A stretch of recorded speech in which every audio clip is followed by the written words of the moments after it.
Kellogg's Pep, the super delicious cereal, presents The Adventures of Superman. Faster than a speeding bullet.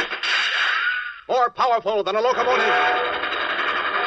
Able to leap tall buildings at a single bound. Look, up in the sky. It's a bird. It's a plane. It's Superman. In a cellar under the garage of a secluded country house, Clark Kent lies powerless at the feet of Henry Miller, the Nazi atom man, in whose veins runs a solution of kryptonite, the one substance that robs Superman of his strength and power. Aware that Kent is, in reality, Superman, Miller and Sidney, his sinister ally, planned to starve him to death. After 3 days, however, alarmed by a newspaper report that scientists were working on a defense against atomic power, Miller attempted to leave the hideout. Sidney stopped him at gunpoint. But that night, when the fat man dozed, Miller attacked him. The two conspirators grappled, and as we continue now, the younger, stronger Miller has kicked Sidney's gun across the room and clasped the electronic converter around his throat, which transforms him into an atom man. As the horrified Sidney staggers to his feet, Miller, a maniacal smile curling his thin lips, pulls on his strange meshed metal gloves. Listen. Now, Sidney, now tell me who's master. Take that converter off, Miller. I like to see your fat body shake with fear. No. You need me. You can't do without me. What do I need you for, you fat... Miller. Go on and beg for your life, Sidney. I've waited a long time for this moment. No, I'm just trying to show you that you can't afford to do away with me. You've forgotten about Clark Kent? Forgotten that he's Superman?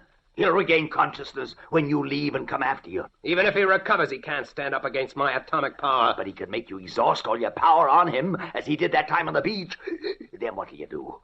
I'll have to take that chance.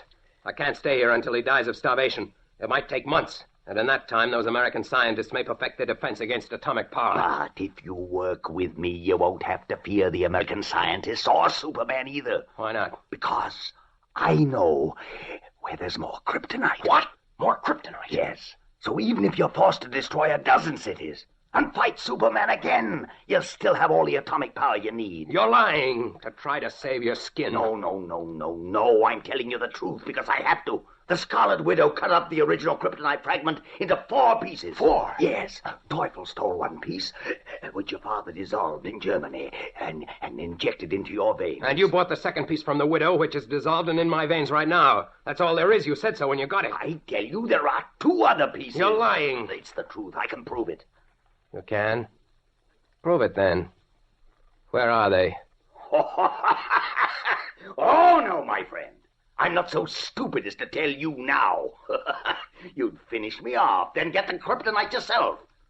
Take off that converter and those gloves, and we'll do business again. You must really think I'm a fool. Even if there is more kryptonite... There is! There are 2 pieces of it. I don't believe it. But even if there is, and if I let you live, you wouldn't get it for me. Of course I will. Oh, no. I know what's in that twisted brain of yours, Sidney. You're afraid of me now. So the first chance you got, you'd kill me, steal my converter and gloves, and inject the kryptonite into someone else.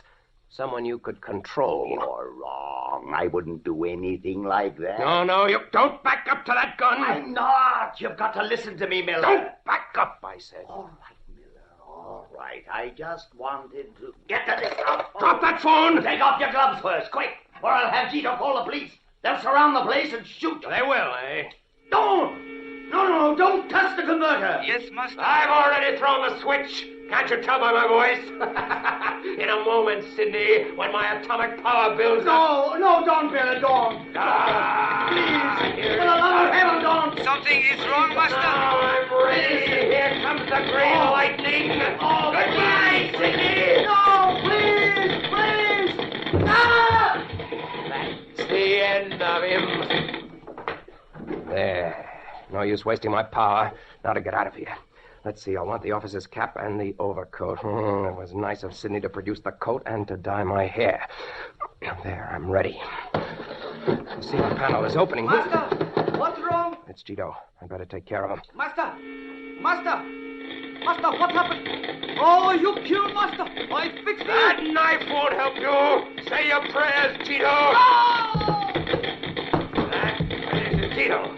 Now I'll give Kent a little more atomic power to make sure that he can't interfere with me tonight. There. Now I can go.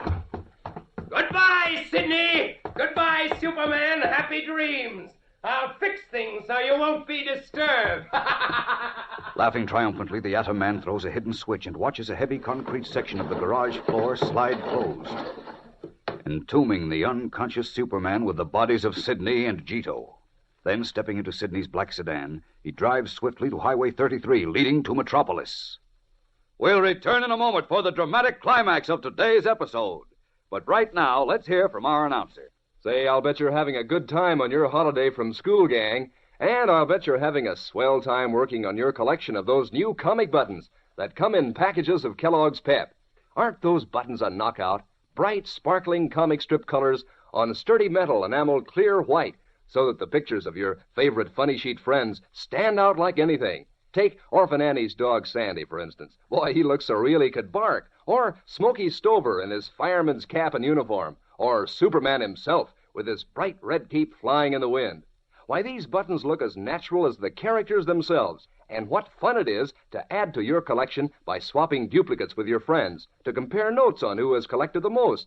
You really feel like strutting around when you have your buttons pinned on your jacket or your dress or cap. And they're so easy to get. You don't send in any money, not even a box top. You just ask Mom to get you plenty of that super delicious whole wheat flake cereal, Kellogg's Pep. Inside every package, there's an exclusive prize, one of those slick new comic buttons or a military insignia or warplane button.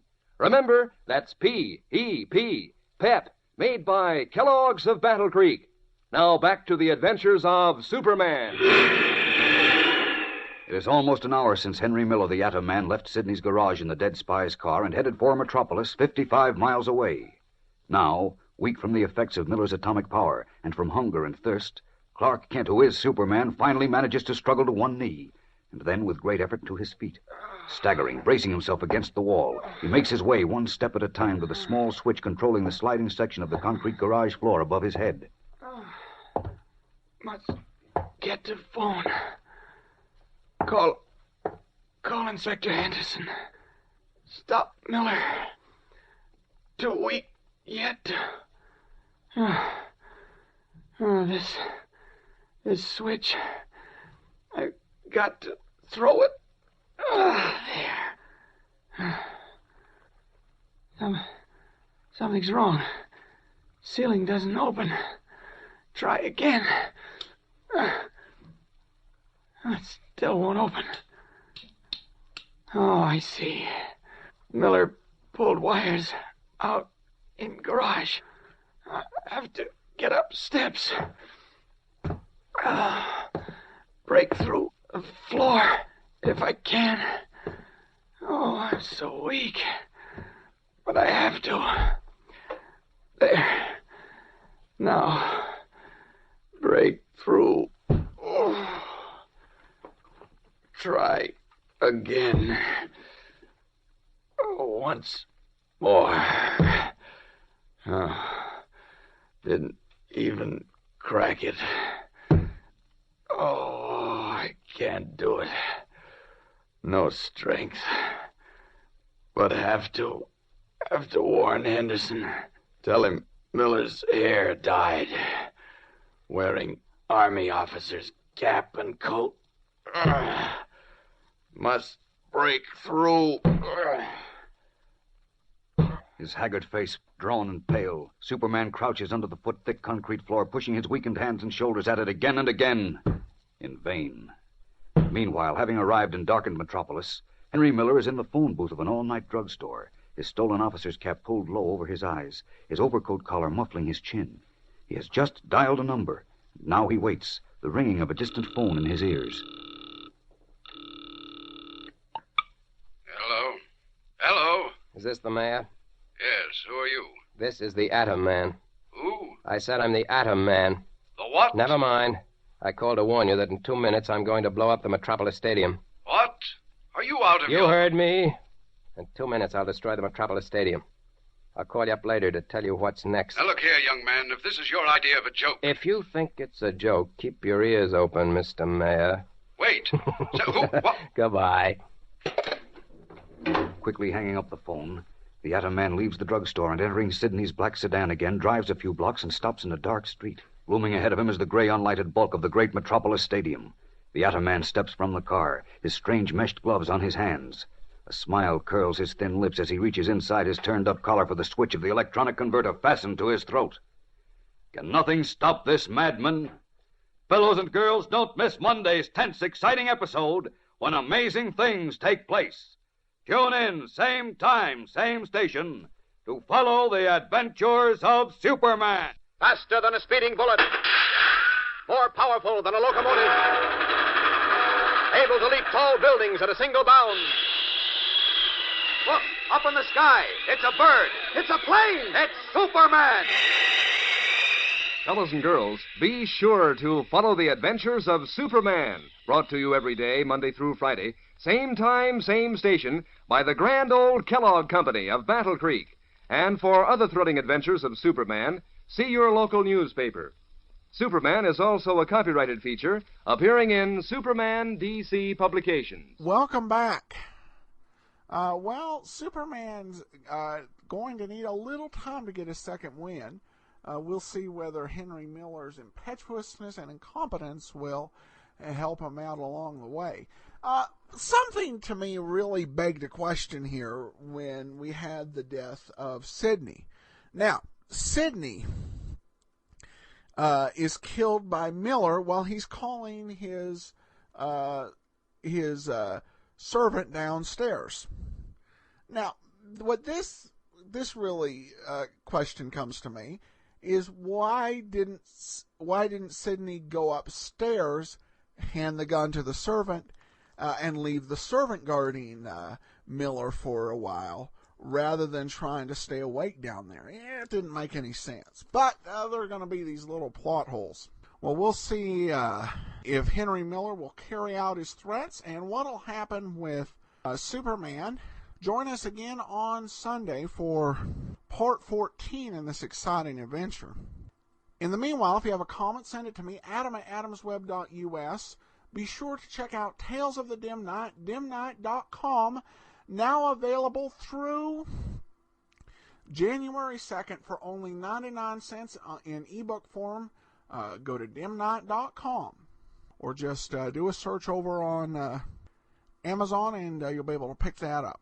But from Boise, Idaho, this is your host, Adam Graham, signing off.